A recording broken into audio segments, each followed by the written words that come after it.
Hello everyone, very very good afternoon. कैसे हो? Hope करता हूँ आप सब लोग अच्छे ही होंगे। सो फ्रेंड्स, जीके जीएस की स्पेशल क्लास में आप सभी लोगों का बहुत बहुत स्वागत है। आज की इस वीडियो में हम लोग सॉल्व करेंगे जीके जीएस का प्रैक्टिस सेट। पूरे 50 प्रश्नों को हम लोग इस वीडियो में सॉल्व करेंगे। इस वीडियो में मैंने जितने भी क्वेश्चन लिए हैं सारे के सारे सेलेक्टेड क्वेश्चन लिए हैं, प्रीवियस क्वेश्चन लिए हैं जो हर वर्ष बीएड एंट्रेंस एग्जाम में पूछे जाते हैं। तो पूरी वीडियो ध्यान से देखना और जितने भी क्वेश्चन आपके करेक्ट होंगे कमेंट बॉक्स में अपना रियल स्कोर जरूर बताना। पिछली क्लास को अगर आप नहीं देखे हैं तो आप प्ले लिस्ट में जाइए, प्ले लिस्ट में आपको सारी की सारी क्लासेस मिल जाएंगी। फ्री पीडीएफ के लिए जो है आप हमारे टेलीग्राम ग्रुप को ज्वाइन करें। टेलीग्राम ग्रुप का नाम है education with Sahil, link video को डिस्क्रिप्शन बॉक्स में दे दिया हूं। ओके, चलिए। और कुछ भी डाउट्स हैं टीचिंग एग्जाम से रिलेटेड तो आप मुझे इंस्टाग्राम पे फॉलो करके डीएम कर सकते हैं, मैं सभी का रिप्लाई देता हूं। ओके, तो फॉलो कर सकते हैं आप लोग मुझे। चलिए, सबसे पहला प्रश्न आपकी स्क्रीन पे आ गया है कि उगते हुए सूरज का देश किसे कहा जाता है?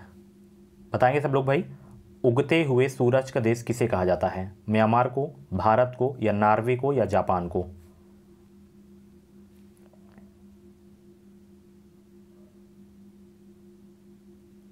तो उगते हुए सूरज का देश कहा जाता है, किसे कहा जाता है? जापान को कहा जाता है। ओके, पहला का ऑप्शन यहां पे बी वाला बिल्कुल करेक्ट हो जाएगा। जो सूर्य की किरणें होती हैं वो सबसे पहले जापान में ही पड़ती हैं। ओके, चलिए। किस संविधान संशोधन के द्वारा मत अधिकार की आयु को 21 वर्ष से घटाकर 18 वर्ष कर दिया गया है? बहुत इंपॉर्टेंट क्वेश्चन है, स्टार लगा के नोट कर लेना इस प्रश्न को। तो मत अधिकार की जो आयु पहले थी 21 वर्ष, इसे घटाकर 18 वर्ष कर दिया गया है। तो ये किस संविधान संशोधन के तहत किया गया है? 61वें संविधान संशोधन के तहत किया गया है। ओके, ऑप्शन सी करेक्ट हो जाएगा। अगला प्रश्न है, विश्व शिक्षक दिवस मनाया जाता है कब? महत्वपूर्ण दिवस से कम 2 प्रश्न आपके एग्जाम में जरूर देखने को मिलेंगे, ठीक है ना? तो जितने भी महत्वपूर्ण दिवस हैं उनको आप लोग याद कर लीजिए। तो विश्व शिक्षक दिवस मनाया जाता है, यहाँ पे विश्व शिक्षक की बात की जा रही है, विश्व, तो 5 अक्टूबर को, ठीक है। अगर केवल शिक्षक दिवस पूछता तो 5 सितंबर, ठीक है, राष्ट्रीय बोल सकते हैं आप लोग। तो यहाँ पे ऑप्शन ए करेक्ट हो जाएगा। ओके ना, चलिए, बहुत अच्छे। किसके द्वारा खालसा पंथ की स्थापना की गई थी? वेरी इंपॉर्टेंट क्वेश्चन है, बताएंगे सब लोग, किसके द्वारा खालसा पंथ की स्थापना की गई थी? तो खालसा पंथ की जो स्थापना की गई थी गुरु गोविंद सिंह के द्वारा की गई थी। चौथा का यहाँ पे ऑप्शन बी वाला बिल्कुल करेक्ट हो जाएगा। अगला प्रश्न है, भाखड़ा नागल परियोजना किस नदी पर स्थित है? बताइए, भाखड़ा नागल परियोजना किस नदी पर स्थित है? 5 को जवाब दीजिए सब लोग। तो भाखड़ा नागल परियोजना ये जो है सतलुज नदी पर है। ऑप्शन यहाँ पे आपका जो है बी वाला बिल्कुल करेक्ट हो जाएगा। महानदी पर कौन सा बांध है? कमेंट बॉक्स में सभी लोग जवाब देंगे। जैसे कृष्णा नदी पर आपका जो है नागार्जुन सागर बांध है ना, तो महानदी पर कौन सा बांध है ये आपको बताना है। चलिए, अगला प्रश्न है, सूर्य ग्रहण होता है जब क्या बीच में आ जाता है, ये आपको बताना है। बहुत अच्छे, सूर्य ग्रहण होता है जब चंद्रमा सूर्य और पृथ्वी के बीच आ जाता है। तो यहाँ पे ऑप्शन डी करेक्ट हो जाएगा। अगला प्रश्न आपकी स्क्रीन पे है, एनसीटीई का फुल फॉर्म क्या है? एनसीटीई का फुल फॉर्म क्या है? बताइए भाई सब लोग, एनसीटीई का फुल फॉर्म क्या है? बहुत ही सरल प्रश्न है।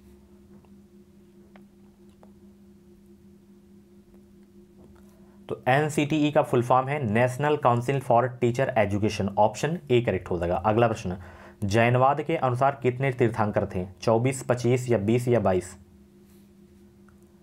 जैनवाद के अनुसार कितने तीर्थंकर थे?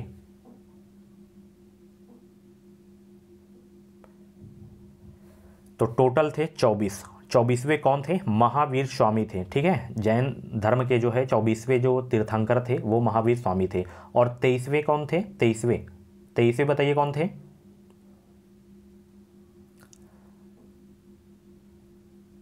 पार्श्वनाथ, बहुत अच्छे। और पहले तीर्थंकर कौन थे जैन धर्म के?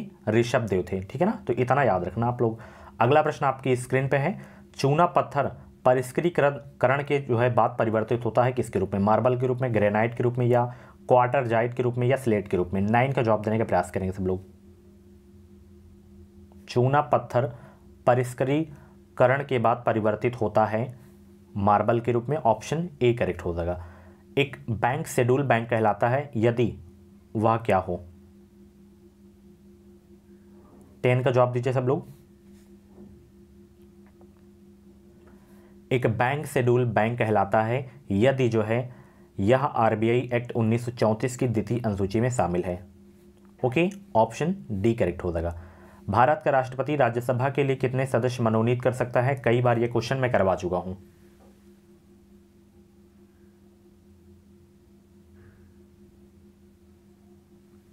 बताएंगे सब लोग, भारत का राष्ट्रपति जो है राज्यसभा के लिए कितने सदस्य मनोनीत कर सकता है? तो टोटल 12 सदस्य मनोनीत कर सकते हैं। ऑप्शन ए करेक्ट हो जाएगा। किस क्षेत्र में बुकर पुरस्कार दिया जाता है? वेरी इंपॉर्टेंट क्वेश्चन है आपके एग्जाम के लिए। तो बुकर पुरस्कार किस क्षेत्र में दिया जाता है ये आपको बताना है। इस तरीके के क्वेश्चन आपके एग्जाम में देखने को मिलेंगे।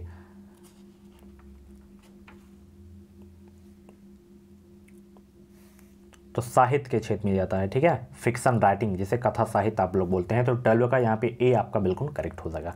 अगला प्रश्न है, चौथा स्तंभ संप्रत्यय संदर्भित करता है किसको? न्यायपालिका को, प्रेस को, या विधायिका को, या कार्यपालिका को? चौथा स्तंभ संप्रत्यय संदर्भित करता है किसको?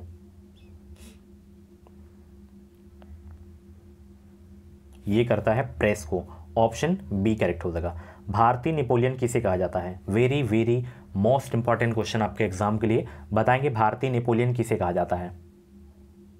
तो भारतीय नेपोलियन कहा जाता है समुद्रगुप्त को। ऑप्शन यहाँ पे आपका सी वाला बिल्कुल करेक्ट हो जाएगा। चलिए अगला प्रश्न है, शोभना गुरुटू प्रवर्तक हैं? बताइए, शोभना गुरुटू प्रवर्तक हैं? तो इसमें ठुमरी हो जाएगा। ऑप्शन डी करेक्ट हो जाएगा। सौरमंडल के किन ग्रहों को जो है निकृष्ट ग्रहों के रूप में जाना जाता है? वो कौन से ग्रह हैं जिनको निकृष्ट ग्रहों के रूप में जाना जाता है? मंगल एवं बुध, बुध एवं शुक्र, पृथ्वी एवं मंगल, पृथ्वी एवं बुध। तो सौरमंडल के किन ग्रहों को निकृष्ट ग्रहों के रूप में जाना जाता है? बुध एवं शुक्र को जाना जाता है। ऑप्शन बी करेक्ट हो जाएगा। रेटिनॉल का सामान्य नाम क्या है? रेटिनॉल का सामान्य नाम क्या है? Vitamin C, vitamin A, vitamin D, या विटामिन बी?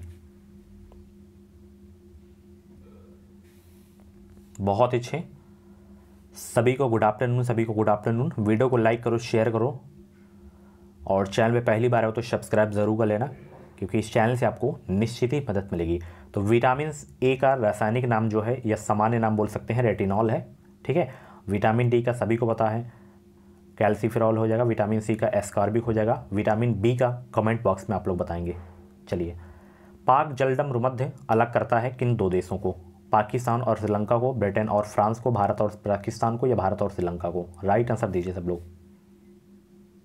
पाक जलडम भूमध्य अलग करता है दो देशों को, तो वो कौन से दो देश हैं? भारत और श्रीलंका को अलग करता है। ये सारे के सारे क्वेश्चन आपके बीएड एंट्रेंस एग्जाम 2018 के एग्जाम में पूछे गए प्रश्न हैं। तो पूरे 50 प्रश्नों को आप लोग नोट कर लेना। इसके पीडीएफ आपको मैं टेलीग्राम पे सेंड कर दूंगा। टेलीग्राम चैनल से ज्वाइन हो जाइए, लिंक वीडियो के डिस्क्रिप्शन बॉक्स में आपको मिल जाएगी। अगला प्रश्न आपकी स्क्रीन पे है, संविधान के किस अनुच्छेद में निर्वाचन आयोग के विशेषाधिकार निहित हैं? अनुच्छेद 350, 280, 356 या 324 में? 19 का जवाब देने का प्रयास करेंगे।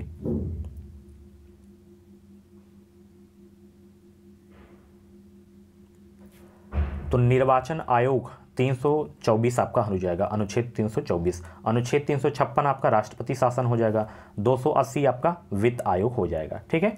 पोंगल त्यौहार है किस राज्य का? तमिलनाडु का, असम का, केरल का, पश्चिम बंगाल का है? पोंगल त्यौहार किस राज्य का है? बताइए सब लोग, वेरी इंपॉर्टेंट क्वेश्चन है। तो पोंगल त्यौहार आपका जो है तमिलनाडु का है। 20 का ऑप्शन ए करेक्ट हो जाएगा। वर्ष 2014 में भारत का कौन सा राज्य 29वां राज्य बना था? तो वो बना था तेलंगाना। कब बना था? 2014 में बना था, ठीक है। डेट पूछे तो 2 जून। अब भारत में कितने राज्य हैं? 28 राज्य हैं, ठीक है। तो याद रखना, ऑप्शन यहाँ पे आपका ए वाला बिल्कुल करेक्ट हो जाएगा। ओके ना। चलिए, जापान की संसद का नाम क्या है? बताइए, जापान की संसद का नाम बताइए। जापान की संसद का नाम बताइए।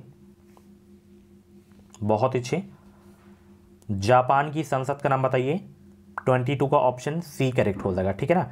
जापान की संसद का नाम क्या है? डाइट है। और 16 किसकी है? अफगानिस्तान की है। नेसेट और मजलिस का बताइए। नेसेट किस देश की संसद का नाम है और मजलिस किस देश की संसद का नाम है? बताइए,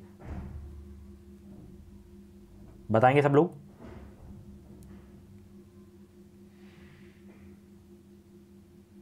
बहुत अच्छे, वीडियो को लाइक करो, फटाफट वीडियो को लाइक करो। आंसर सोचने का अगर आपको ज़्यादा समय चाहिए तो आप लोग वीडियो को रोक भी सकते हैं।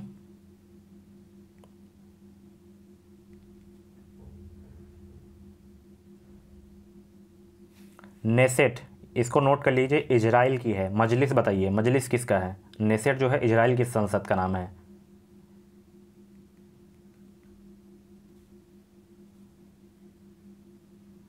और मजलिस पाकिस्तान, पड़ोसी देश। चलिए, ओमान की राजधानी कहाँ है बताइए, ओमान की राजधानी कहाँ है? ओमान की राजधानी कहाँ है? 23 का जवाब दीजिए। जो एक्स्ट्रा फैक्ट मैं आपको बताता हूँ इनको नोट कर लिए करें आप लोग, ताकि आप बाद में रिवीजन कर सकें। तो ओमान की राजधानी कहाँ है? 23 का जवाब दीजिए। मस्कट, ऑप्शन डी करेक्ट होगा। बिहू किसका जो है मुख्य त्यौहार है, किस राज्य का? असम का, उड़ीसा का, गुजरात का या पश्चिम बंगाल का? बिहू स्टार लगा के नोट कर लेना, बहुत इंपॉर्टेंट क्वेश्चन है। तो बिहू जो है असम राज्य का मुख्य त्यौहार है। बहुत ही अच्छा प्रश्न है, ऑप्शन ए करेक्ट हो जाएगा। मौलिक अधिकार जो है संविधान के किस अनुच्छेद में है, ये आपको बताना है। मौलिक अधिकार का वर्णन, मौलिक कर्तव्य का जो है वर्णन किस में है, किस अनुच्छेद में है? 51A में है, ठीक है, ऑप्शन बी करेक्ट हो जाएगा। विटामिन सी की कमी से होने वाला रोग कौन सा है? विटामिन सी की कमी से होने वाला रोग कौन सा है? बेरी बेरी तो विटामिन बी हो जाएगा। विटामिन सी की कमी से स्कर्वी होता है, ठीक है। रतौंधी विटामिन ए से होता है। रेटिनॉल आपका विटामिन डी से होता है। अगला प्रश्न, सतत विकास लक्ष्यों को प्राप्त करने हेतु संयुक्त राष्ट्र द्वारा कौन सी अवधि निर्धारित की गई है?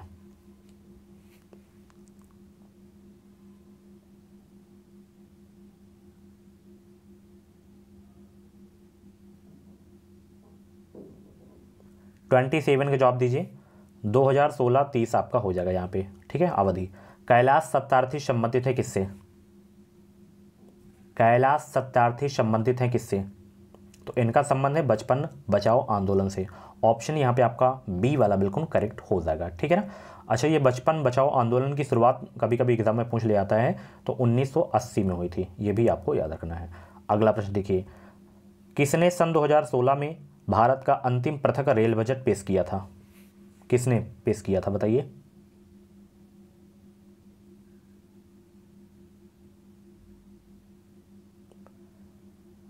तो उस समय जो तत्कालीन रेल मंत्री थे सुरेश प्रभु, वो पेश किए थे। ऑप्शन यहाँ पे आपका बी वाला बिल्कुल करेक्ट हो जाएगा। और 2017 में, याद रखना ये बहुत क्वेश्चन पूछा जाता है, 2017 में आम बजट में रेल बजट को शामिल भी कर दिया गया था, ये भी आपको याद रखना है। सन पूछता है तो 2017 याद रखना। भारत के राष्ट्रपति बनने से पूर्व श्री रामनाथ कोविंद किस राज्य के राज्यपाल थे? बिहार के, मध्य प्रदेश के, राजस्थान के या उत्तर प्रदेश के?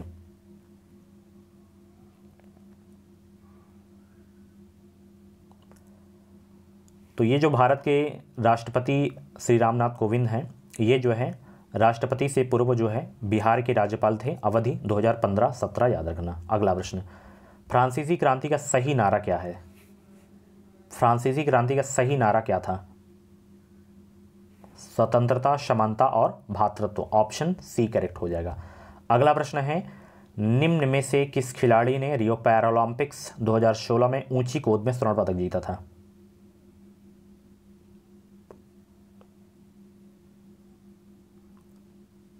तो वो थे Mariyappan Thangavelu. Option D correct हो जाएगा। अगला प्रश्न है, न्यायमूर्ति दलवीर भंडारी चर्चा में रहे क्योंकि वह क्या हुए थे बताइए? राइट आंसर दीजिए 33 का। सभी को गुड आफ्टरनून भाई। वीडियो को लाइक की संख्या बहुत ही कम है, तो फटाफट वीडियो को लाइक कर दो सब लोग। 33 का ऑप्शन यहाँ पे आपका डी वाला बिल्कुल करेक्ट हो जाएगा। इंटरनेशनल कोर्ट ऑफ जस्टिस के लिए पुनर्निर्वाचित हुए थे। अगला प्रश्न देखिए, डॉट डॉट को भारत में सर्वाधिक पुराना ग्रंथ माना जाता है, तो किसको भारत में सर्वाधिक पुराना ग्रंथ माना जाता है, ये आपको बताना है।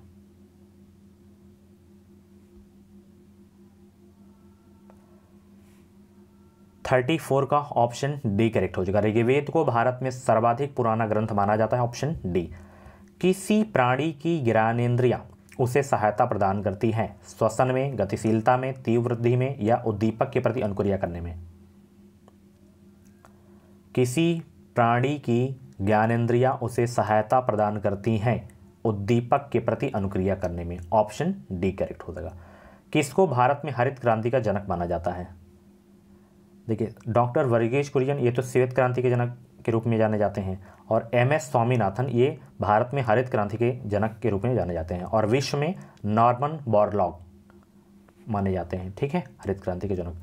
जस्टिन ट्रूडो जिन्होंने फरवरी 2018 में भारत की यात्रा की थी, वो प्रधानमंत्री किस देश के थे? कनाडा के थे। ऑप्शन ए करेक्ट हो जाएगा, ठीक है ना। चलिए अगला प्रश्न आपकी स्क्रीन पे है, निम्न में से कौन सा नाटक विलियम शेक्सपियर द्वारा नहीं लिखा गया है? बताइए कौन सा है?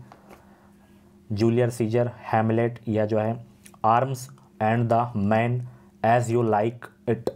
38 का जवाब दीजिए।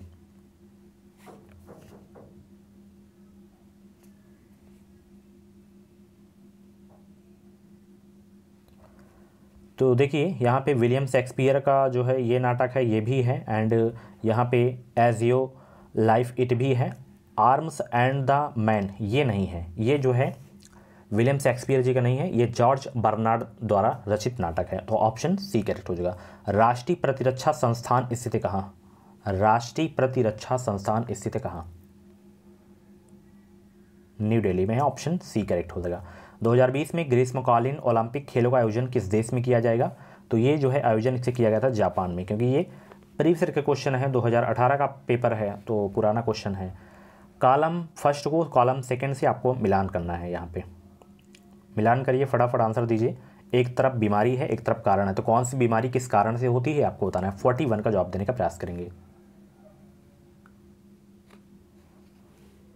रिंग वर्म फंजाई से हो जाएगा, ठीक है। मलेरिया प्रोटोजोवा से हो जाएगा, और यहाँ पे कोलेरा बैक्टीरिया से हो जाएगा। एनीमिया आपका जो है तो है लौ की कमी से होता है। तो ऑप्शन यहाँ पे आपका सी वाला बिल्कुल करेक्ट हो जाएगा। नोट भी कर लेना, बहुत ही ज़बरदस्त क्वेश्चन है। निम्न में से कौन राज्य हड़प नीति से संबंधित है? कौन राज्य हड़प नीति से संबंधित है? तो राज्य हड़प नीति से संबंधित है Lord Dalhousie. Option D correct हो जाएगा। निम्न में से कौन सा इनपुट डिवाइस नहीं है? Camera, keyboard, printer, mouse. 43 का जवाब देने का प्रयास करेंगे। वीडियो को लाइक कर दो सब लोग। तो इसमें देखिए आपका जो है कैमरा, कीबोर्ड, माउस ये सब इनपुट डिवाइस हैं, प्रिंटर आपका नहीं है। तो ऑप्शन यहाँ पे आपका बी वाला बिल्कुल करेक्ट होगा। प्रिंटर एक आउटपुट डिवाइस है। चलिए, हिंदी फीचर फिल्म पद्मावत किस लेखक की रचना पर आधारित है? Very very most important question आपके एग्जाम के लिए। तो वो लेखक हो जाएगा मलिक मोहम्मद जैसी। स्टार लगा के नोट कर लेना। पूरे 50 के 50 प्रश्न इंपॉर्टेंट है करंट अफेयर को छोड़कर। सोमनाथ मंदिर पर आक्रमण किया था किसने? तो सोमनाथ मंदिर पर आक्रमण किया गया था महमूद गजनवी के द्वारा। कब किया गया था? 1025 में, ठीक है। अगला प्रश्न आपकी स्क्रीन पे है, यहाँ पे देख सकते हैं। सांख्य दर्शन के प्रतिपादक किसे माना जाता है? वेरी इंपॉर्टेंट क्वेश्चन है।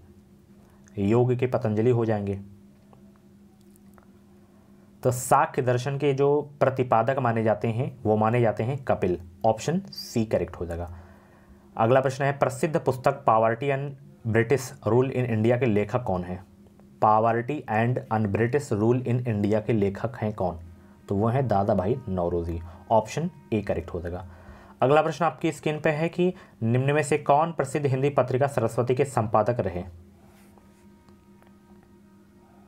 तो वो रहे हैं Mahavir Prasad Dwivedi. Option B correct हो जाएगा।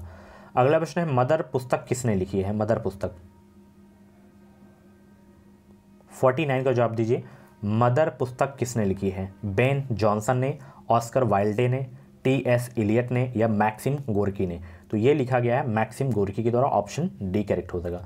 वस्तु एवं सेवा कर जीएसटी यानी कि भारत में जो है कब लागू किया है? गुड्स एंड सर्विस टैक्स 1 जुलाई 2017 से 1 सितंबर 2017 से 1 जनवरी 2017 से तो ये जीएसटी जो है भारत में लागू किया गया है 2017 में। सबसे पहले कहाँ लागू किया गया है? फ्रांस में लागू किया गया है, ठीक है। ऑप्शन ए करेक्ट हो जाएगा। फ्रांस में 1954 में लागू किया गया था, ठीक है। और भारत के किस राज्य में सबसे पहले जो है जीएसटी लागू किया, ये कमेंट बॉक्स में आप लोग जवाब देंगे। ओके, तो ये थी आज की जो है जीके जीएस की क्लास। कैसी रही क्लास कमेंट बॉक्स में अपना फीडबैक ज़रूर देना। शाम को जो 6:45 पे आपकी क्लास होगी उसमें हम जीके के क्वेश्चन सॉल्व करेंगे, हिंदी के सॉल्व करेंगे एंड रीजनिंग के क्वेश्चन सॉल्व करेंगे। बड़ी क्लास होगी, आधे घंटे से ज़्यादा बड़ी क्लास होगी, तो उस क्लास को देखना मत भूलिएगा। आज की वीडियो को लाइक कर दो, शेयर कर दो फटाफट, और कमेंट बॉक्स में आज एक क्लास के बारे में अपना फीडबैक ज़रूर लिखना, कैसी लगी आज की class. Thank you so much, bye bye, take care. मिलते हैं अगली क्लास पे।